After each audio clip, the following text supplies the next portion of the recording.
ना सामने welcome to my YouTube channel Shubh lifestyle kitchen को।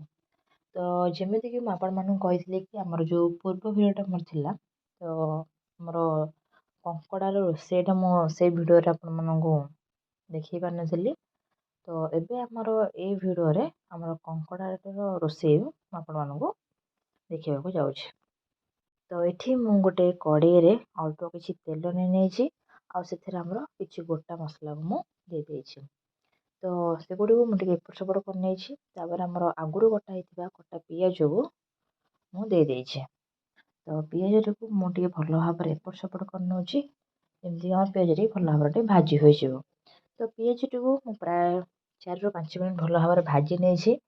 तो से आम नवा आमर आगुरी प्रस्तुत होता अदा रसुण बटा को तो से सब को भल भाव मुझे आउ मसला टी को भल भाव कषि नौ मैंने देखिपे बर्तमान मो मसला टी को भल भाव कषि नौ। तो जमीक आमर तरकार फ्लेवर टी भल आस तो मझे मझे अल्प किसी पानी कषि नौ। तो ये मो कंकड़ा गुड़ी को भल भाव सफा कर आपण देखिपे। तो जेहेतु टे माने कंकड़ा गुड़िक बंची तो कष्ट है मत सफा करने को कहीं डर लगता है चोबई देव कौन। तो ये देखते आम मसला प्राय भलसे कषि हो जाए। तो से मुझे आमर आगुरी कटा हो टमाटो को दे दूँ। टमाटो को भल भाव मसला सहित मिसई नौ से अल्प किसी लुण दे दूँ जमीक आमर टमाटो टी भल भाव सीझी। तो मसला टी को मुझे बर्तमान भल कषि नौ। तो से किसी आमर रेड चिली पाउडर को दे देछि। आपणकर माने रागर स्वाद अनुसार जब आप बेसी राग खाऊे तो आपने बेसी भी राग दे पारे। तो से सब को भल भाव मुझे मिसई नौ आउ से किसी अल्प कि माने हलदी गुंड को दे देछि। से सब को भल भाव मुझे कषि नौ मसला सहित। तो जदि बेले बेले लगी जाए तो अल्प किसी पानी देदेबा। तो ये से आमर चिकेन मसला को दे नहीं। एबे से सब को भल भाव एपट सेपट कर नौ जमीक आमर मसला टी भल भाव कषि हो। प्रायतः आमर मसला टी भल भाव कषि हो जाए। तो से आमर आगुरी जो सफा कर रखी कंकड़ा गुड़ी को मुझे सब को दे दूँ।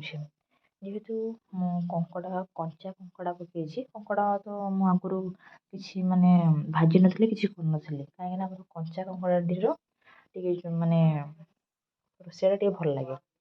तो जेहेतु कंचा कंकड़ा ताको आम 5 मिनट 10 मिनट भल भाव कषि नवा जमी आम रोसई टे माने भल लगे।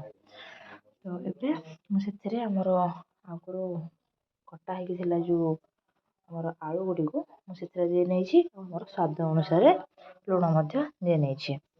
तो से सब को ए भल भाव कषि नौ आपण मैंने देखिपे। तो एबे प्रायतः मोर मसला टी भल भाव कषि हो जाए। तो से बर्तमान मुझे आवश्यक अनुसार पानी दे जाइए।